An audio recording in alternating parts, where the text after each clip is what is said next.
আসসালামু আলাইকুম। আমি আশা সিদ্দিকা ঋতু নতুন আরও একটি ভিডিও দেখার জন্য আপনাদের সবাইকে স্বাগত জানাচ্ছি।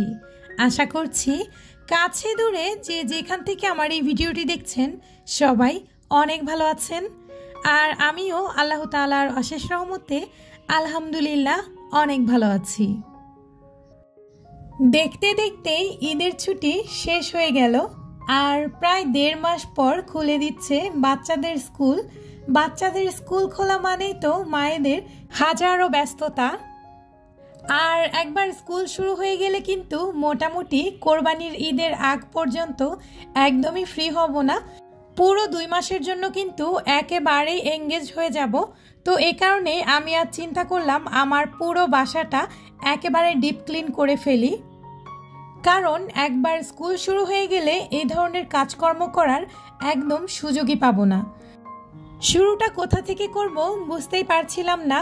অনেক ভেবে চিন্তে বিসমিল্লাহ বলে কিচেন থেকেই শুরু করলাম আমার আজকের ক্লিনিং। শুরুতেই দেখতে পেয়েছেন আমি আমার কিচেন হুডটাকে খুব ভালো মতন পরিষ্কার করে নিলাম, আর তারপর আমার কিচেনে যে ছোট্ট একটা জানালা রয়েছে সেই জানালার গ্রিলগুলো খুব ভালো মতন ক্লিন করে ফেললাম। একই সাথে চুলার চারপাশের দেয়ালগুলো পরিষ্কার করে আমি চুলাটাও খুব ভালো মতন পরিষ্কার করে নিলাম। আর এদিকে অফ ক্যামেরায় আমি আমার গ্রসারি রাখার যেই ক্যাবিনেট রয়েছে সেটাও আমি খুব ভালো মতন পরিষ্কার করে গুছিয়ে নিয়েছি। আর সেই সাথে যে আইটেমগুলো শেষ হয়ে গিয়েছিল সেগুলো আমি একবারে রিফিল করে নিয়েছি, যাতে করে আগামী 2 মাসের মধ্যে আমাকে এই ধরনের কাজকর্মগুলো আর না করতে হয়। কিচেন রুমটা মোটামুটি একটু গুছিয়ে নিয়ে আমি এবারে চলে এসেছি বেডরুমে। বেডরুমের বিছানাটা প্রথমেই গুছিয়ে নিচ্ছি, আর তারপর আমি আমার ওয়ার্ড্রপটা খুব ভালো করে মুছে নিচ্ছি।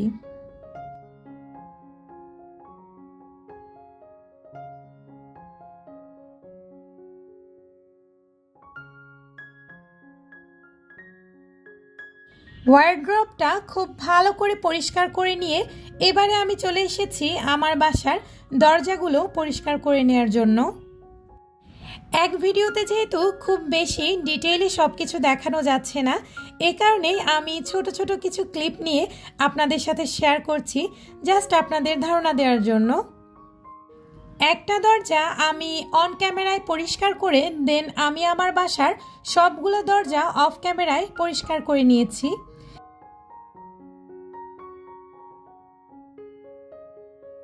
আর দরজাগুলো খুব ভালো মতন পরিষ্কার করে দেন আমি চলে এসেছি আমার ড্রয়িং রুমটা পরিষ্কার করে নেওয়ার জন্য। এখানে আমি প্রথমেই প্রতিদিনের মতন সোফাগুলো ঝাড়ু দিয়ে ঝেড়ে নিয়েছি, আর তারপর অফ ক্যামেরায় আমি সোফাগুলো একটা কাপড় ভিজিয়ে খুব ভালো করে মুছেও নিয়েছি।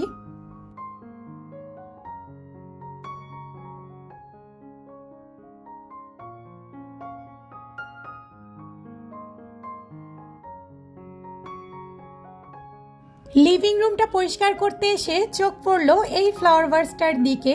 এটা যদিও আমি বেশ কয়েকদিন ধরেই চিন্তা করছিলাম এখান থেকে সরিয়ে রাখবো, আর এখানে একটি ইনডোর প্ল্যান্টস রিয়েল প্ল্যান্টস রাখবো।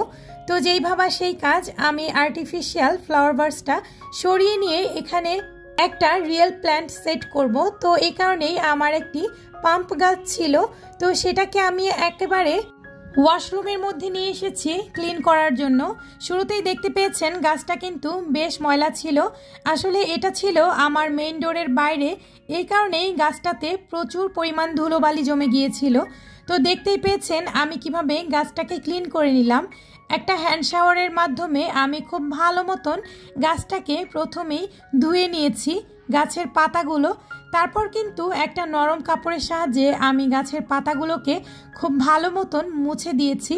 খুবই হালকা হাতে করতে হবে এই কাজটা, না হলে কিন্তু গাছের পাতাগুলো ছিঁড়ে যাওয়ার সম্ভাবনা থাকে।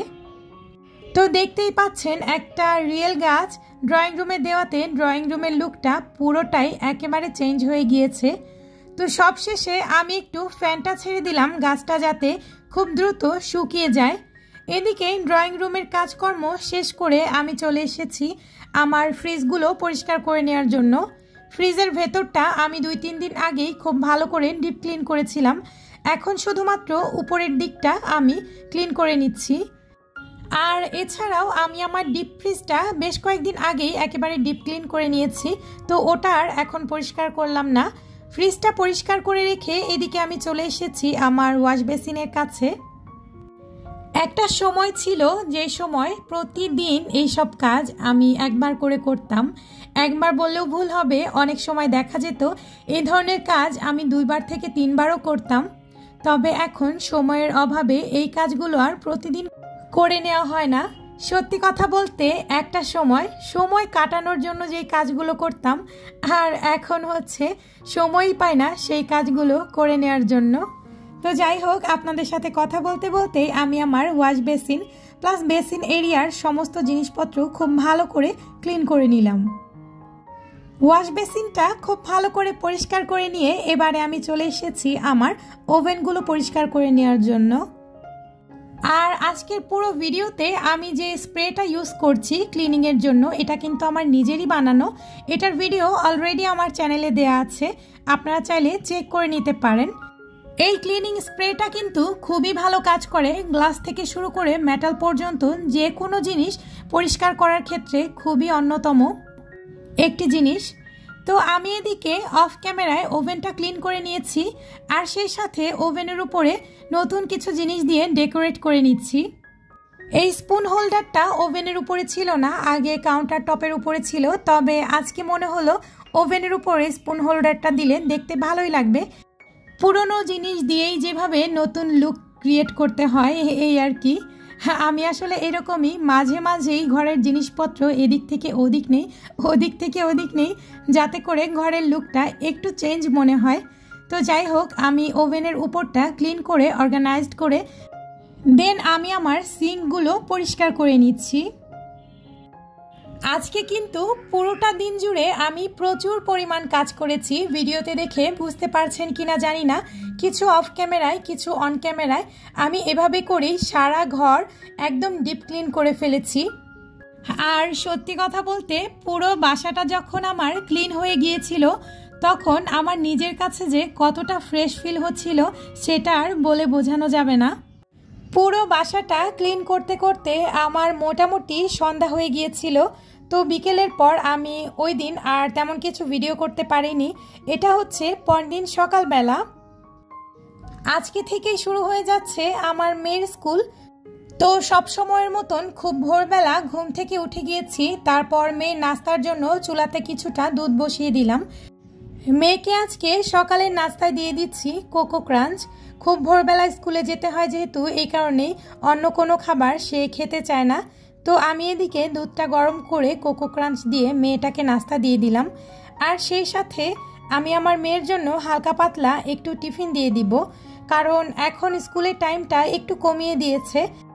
ওদের পুরো ক্লাসের টাইম দিয়েছে 2 ঘন্টা, আর এই 2 ঘন্টা টাইমের মধ্যে ওদের কি আদৌ ব্রেক টাইম দিবে কিনা আমি বুঝতে পারছিলাম না।